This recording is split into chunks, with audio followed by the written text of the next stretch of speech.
By now, you've likely seen a lot of mixed reporting regarding the emulation found on the Nintendo Switch Online expansion pack, specifically the Nintendo 64 games. From some people, you'll hear that all is well and that the games run great, while others will say that this is the worst emulation Nintendo has ever officially released. So, let's try to get our facts straight. I'm John Reardon, you're watching NWR TV. Join me as we take a critical look at the technical performance of the Nintendo 64 games included in the Nintendo Switch Online expansion pack. First of all, in terms of raw emulation features, you can expect the basics, but not much in the way of extras. Like the other Nintendo Switch Online platforms, each game has multiple save slots for save states. The display option for Pixel Perfect and CRT found in the other platforms, however, is absent here. This is likely due to the fact that, unlike those systems, the Switch renders these N64 games above their original release resolution, somewhat mitigating the need for these options. Games now render at a resolution of 720p, compared to the N64's original 240p, and the Virtual Console versions on Wii and Wii U at 480p. This is on par with the version of Super Mario 64 present in Super Mario 3D All-Stars. In handheld mode, this also means the games look fantastic, given that they're hitting the native resolution of the Switch. One small caveat does come into play when in docked mode, in that there appears to be a minor scaling bug when the system shifts to 1080p. While docked, the game still renders at 720, but the pixels don't scale evenly, resulting in extra wide pixels at regular intervals.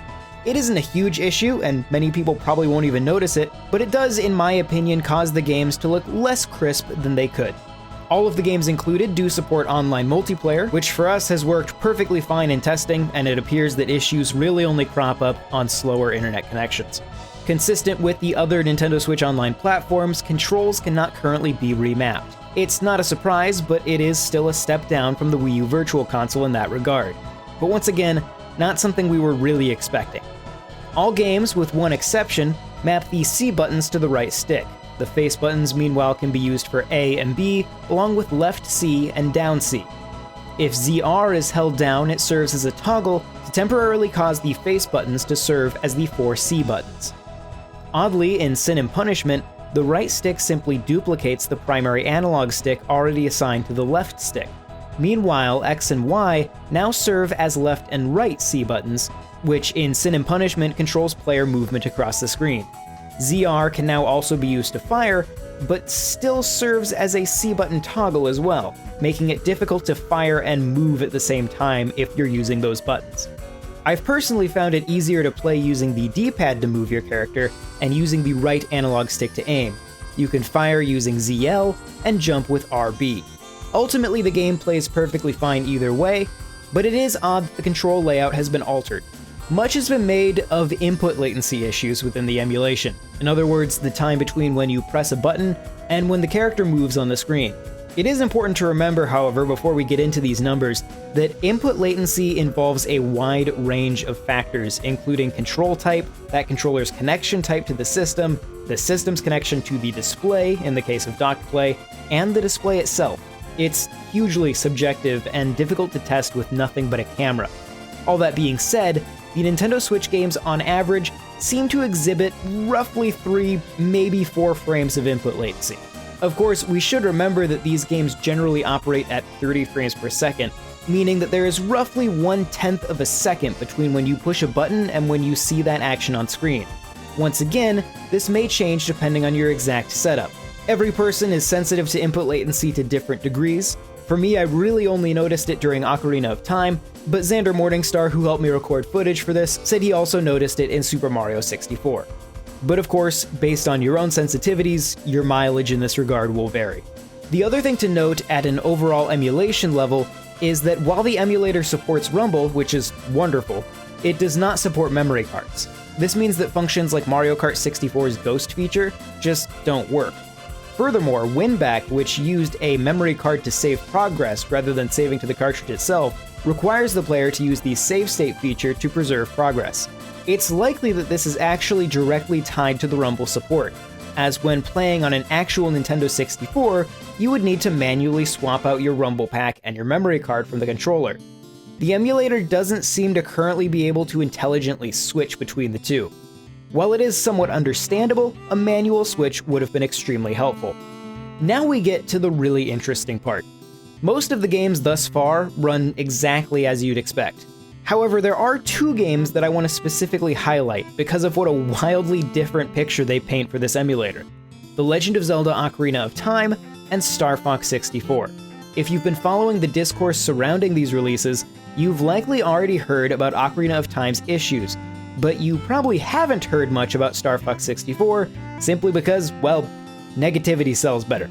But let's start with the bad news: Ocarina of Time.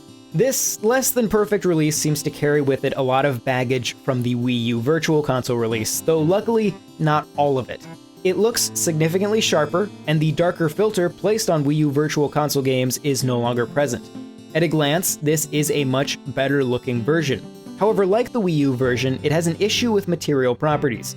This is actually an issue that we can trace back specifically in the Zelda 64 engine all the way back to the Wii on Majora's Mask, where textures regularly exhibited the wrong opacity values for different layers. The same can unfortunately be seen here.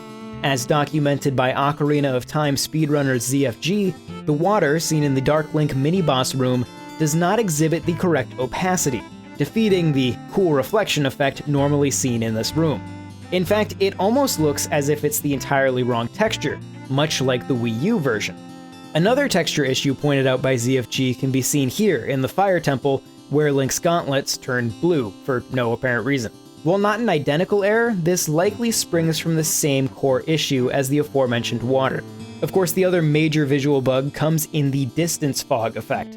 Like many N64 games, Ocarina of Time uses distance fog to obscure pop-in on distant objects.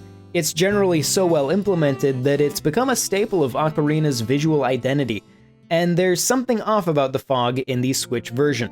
Fog in these games is calculated simply based off the distance from the camera. There is a set distance at which the fog will start, and another set distance at which it will hit full opacity.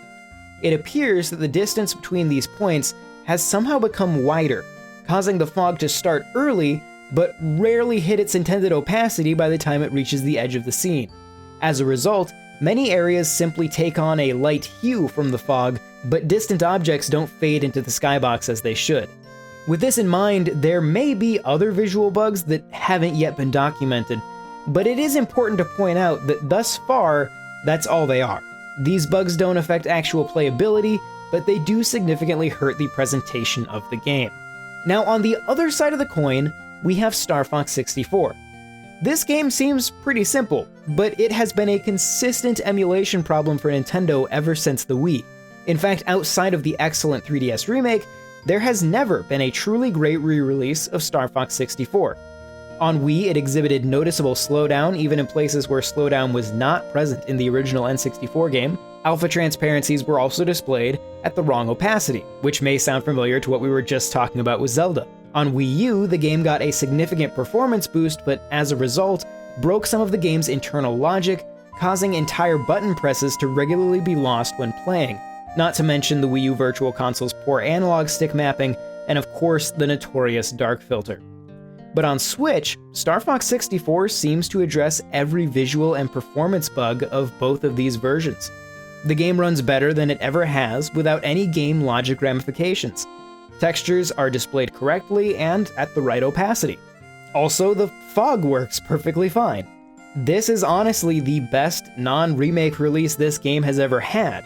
It's fascinating to look at it in comparison to Ocarina of Time because it tells the completely opposite story. Now, in general, my experiences with these games have been largely closer to Star Fox 64 than Ocarina of Time, but the fact that Ocarina of Time is in this state is extremely disheartening. While the emulation is otherwise basic, it is functional. Your mileage on input latency will likely depend on your personal sensitivity and specific setup. Lack of memory card support is a significant issue, and while saving can still be done at a system level via save states, it does break some functionality in Mario Kart 64. Of course, none of these games are truly broken or unplayable, and the worst of them is arguably still an improvement over the prior Wii U Virtual Console release. But the shortcomings are certainly evident. But once again, the Ocarina of Time experience does not reflect the experience with other games in the collection, which otherwise perform well. Hopefully, a patch down the road can fix at least Ocarina of Time's visual bugs and perhaps the memory card issues to make this a more consistently smooth experience across the board. Improvements to latency would also be appreciated, at least on the games where they seem to have a significant impact. But that's all I've got for now. If you enjoyed this video, give it a like, consider subscribing to NintendoWorldReport.com, and, ring the bell so you actually see our videos when they come out. If you'd like to chat with me about this or anything else Nintendo related, head over to our Discord using the link in the description. You can check out NintendoWorldReport.com for a whole lot more, and stick around for information on our Patreon. Once again, I'm John Rairdon, thank you very much for watching, and I will see you next time. This video is made possible by our generous supporters on Patreon. Did you know that Nintendo World Report is funded directly by fans like you? When you support Nintendo World Report on Patreon, you get immediate access to multiple exclusive podcasts every month, exclusive Discord channels, an early look at select content, and more, all for as little as $1 a month. Check out patreon.com/NWR for all the details.